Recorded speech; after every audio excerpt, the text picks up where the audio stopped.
Well, that's music from Queen. You're my best friend on WABX. We ran into what amounts to technical difficulties, namely getting Brian May out of the sack. But I'm told that as of about 15 minutes ago, he was in the limo and heading down here from his hotel room, wherever that may be. And certainly, anyway, we heard that last tune, Somebody to Love, Spread Your Wings, Brighton Rock, and the Bohemian Rhapsody tune. And we'll continue to play some Queen music. And I'm sure that Brian will be here in just a few minutes, and then we'll chat for a little while, so everything should be okay. Brian, you had me worried there for just a minute. I thought, well, maybe there was a delay on the freeway or something, but... Yeah, I'm sorry we're a little late, yeah.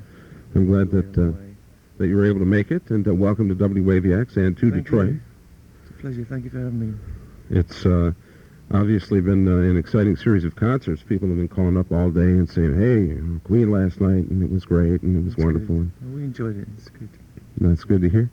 Last time I saw you play was, I'm trying to think of when. I can't recall exactly, but it was at Masonic Auditorium. Oh, that was some time ago. Would that be about a year and a half, maybe? That would be about 4 years, I think. 3 or 4 years. That long?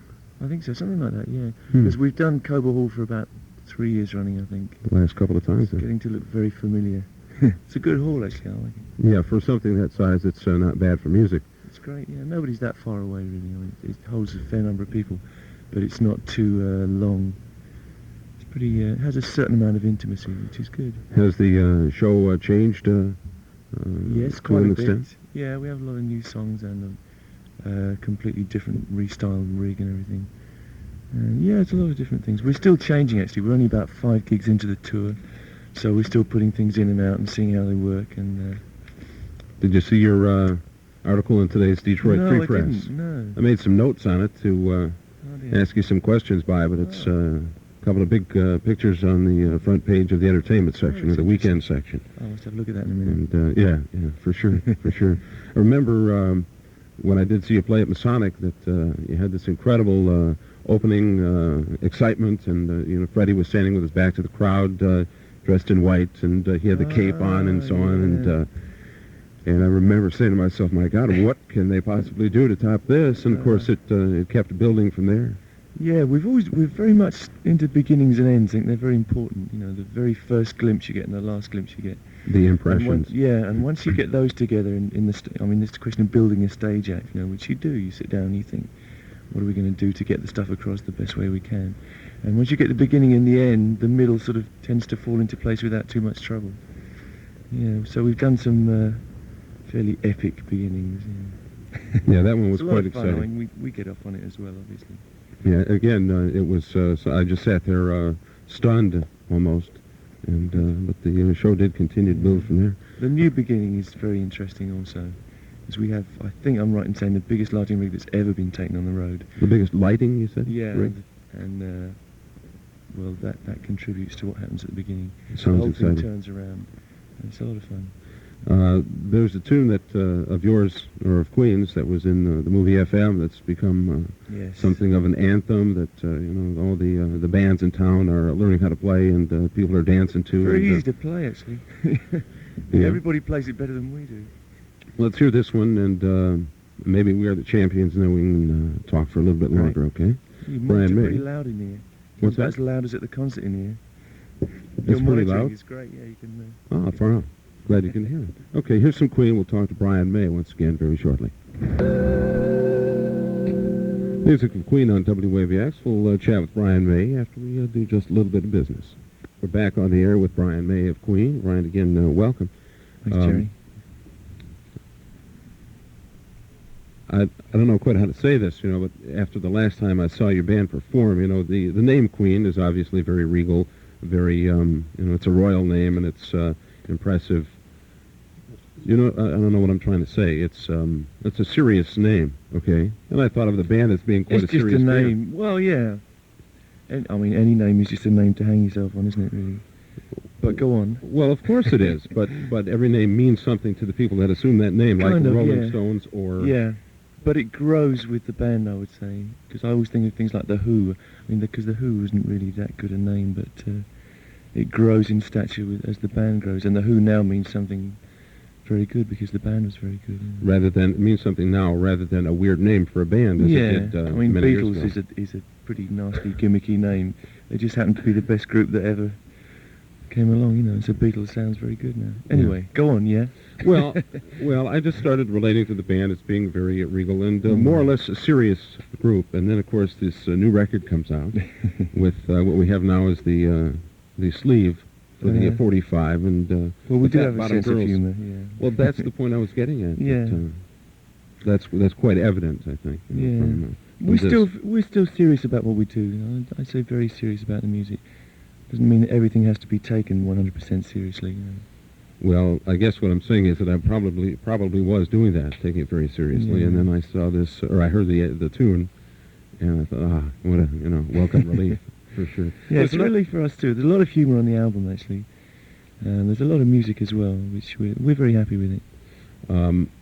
Speaking of the album, somebody from Elektra Records, I'm informed, has a copy of the new album Jazz on a cassette, and we have somebody in the other room now in the production room trying to hook up a cassette deck, and maybe we'll be able to play a tune or two from the tape of the album.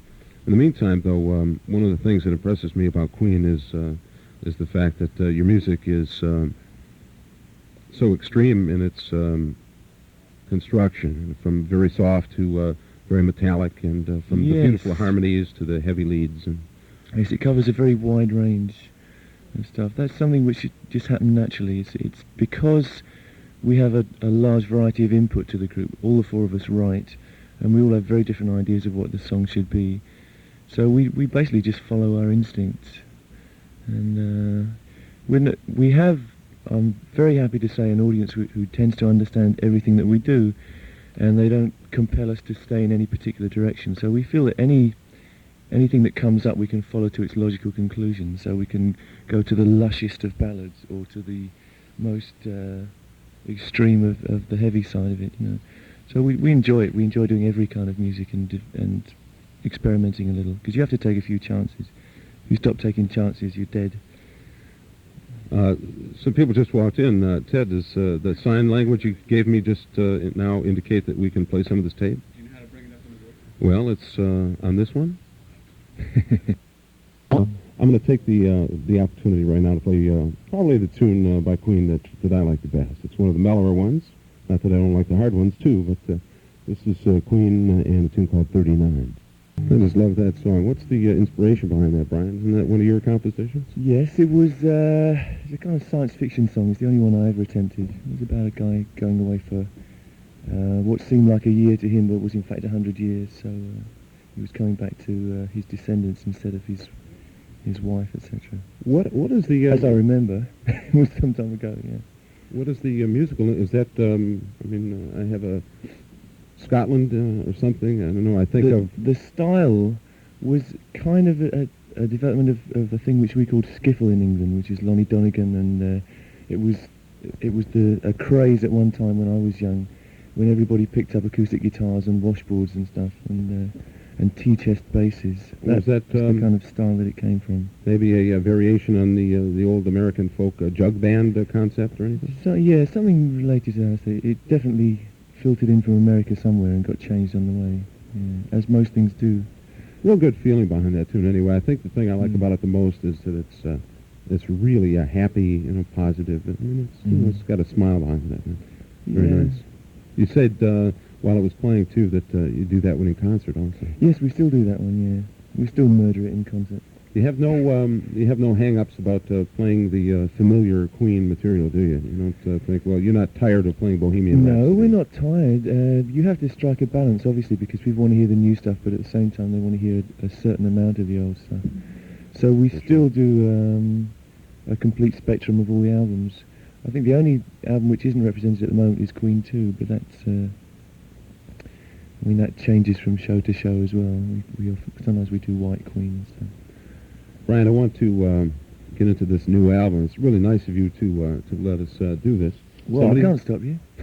Okay. Well, I guess what I'm saying is that if you felt like you didn't want us to play the new album before the release date, then we wouldn't do it. Cause it should be very interesting. I have to explain. Everyone's running around here pushing lots of buttons here, getting this cassette up. What happened is that somebody from the record company, from Elektra Records, came along with Brian to the studio here and happened to have a cassette of the new album in his car. And I said, why don't you get it? And he did. And then we worked out a way from the other studio down the hall to play a cassette on the air. Okay? It's all very technical stuff. Right, right. And it's in mono, so it's not the same quality that you will achieve when you have the album and you play it at home, and of course when you hear it on the radio later on. But this is just a quick, shall we call this a little preview. Right, preview presentation. Yeah. I have the cassette package here. The tunes we're going to hear from the new album called Jazz, If You Can't Beat Them, and Let Me Entertain You. The former written by, is it John Deacon? Yeah, the first was written by John. I think it's the heaviest track he's written, and the second one is Freddie's Let Me Entertain You. Okay, so we'll somebody hit the... both of these we do live, actually, strangely enough. Okay, let's hit that cassette and listen to some new tunes from Queen. Okay, let me bring down the pot on that one, and we just heard If You Can't Beat Them, that last tune called Let Me Entertain You. Brian, very exciting to hear that. Well, that's all right, isn't it? Yeah, it doesn't sound too bad. That's mono, mind you. If you hear it in glorious stereo, it's wonderful. Be even better. We've been informed, by the way, while these tunes are on the air, that this is a debut of sorts. It's the first time these tunes have been played in the United States, on the radio anyway. And so we're truly honored. We have to stop for just a little bit and do some commercials, because I'm falling behind in that. And then we'll have some more from Queen. We'll play the album version of Fat Bottom Girls. So you folks hold on, please. My goodness, time is just flying right by here. It's 2 o'clock. This is WABX Detroit. Our guest here in the studio is Brian May of the band Queen, and people from Elektra Records, and photographers, and multitudes, vast multitudes. Brian, again, welcome, and thanks for the opportunity to play all these tunes here. It's a pleasure. We're going to play the version from this tape again of Fat Bottom Girls. And you have a lot of aggravation from sexist or non, you know what I mean? Well, no, there hasn't been a lot of fuss up to now, really. I think everybody's taken it the way that it was meant, really. I mean, it's supposed to be, it's not 100% serious, you know. Okay. Okay, I won't press that, but I have a feeling that the single will sell a lot just for the sleeve. Yeah, the sleeve is really nice, yeah. Actually, I have to tell you well, maybe I shouldn't tell you this. Well, maybe I should. Go ahead. No, the English sleeve is a little different because we didn't have to put the bikini on the English version. But I was going to ask you about that. Middle America carries a large weight, you know. I see. The point being, I think, that if this were not airbrushed, it would not be in Hudson's. That's right. Still, the pressures of modern life. Yes, yes. Censorship prevails on in some occasions. Yeah. On some. She looks okay in a bikini, that's all right. Oh, yeah, quite attractive. Good lady. Fact. Listen, let's hear this tune, and then we'll see what happens, okay? Hit the machine on the cassette deck in the other room, please.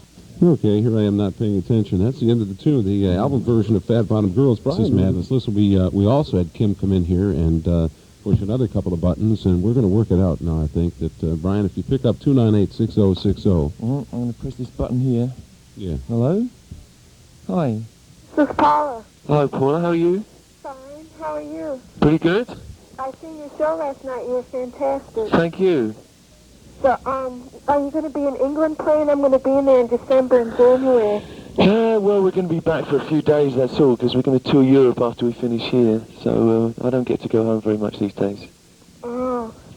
It's tough, you see. Very tough. Yeah. Hard rock star life here. Oh, yeah. Don't you pity me. We had some fun, though. It's been good. I'm enjoying my stay in Detroit. It's been very good. Yeah, I would be out at WABX now, except I had class today, so I couldn't come out there. Uh-huh. Well, we'll have to see you another time, that's all. Well, I just want to tell you that I like your new album and everything, and I think you're really great. Great, thank you. Well, I hope you have a lot of fun. Okay. All the best. Nice to talk to you. Nice to talk to you, too. Bye-bye. Bye. You want to try one more? Try the other line. You now press this other button. Hello? Hello. Hi. Wow, I don't believe it. I got through. Ah, How you doing? pretty good.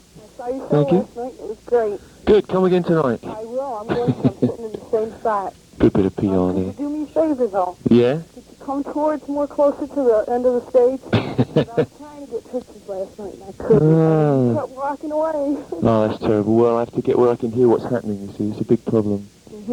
You have to hear what's going on, or else you can't play. Yeah, well, well, see, I wanted to give one of you guys a scarf, because I got a white scarf, you know, and I wanted to give it to you, but you guys didn't get Ah. it. Oh, well. Will you do it tonight?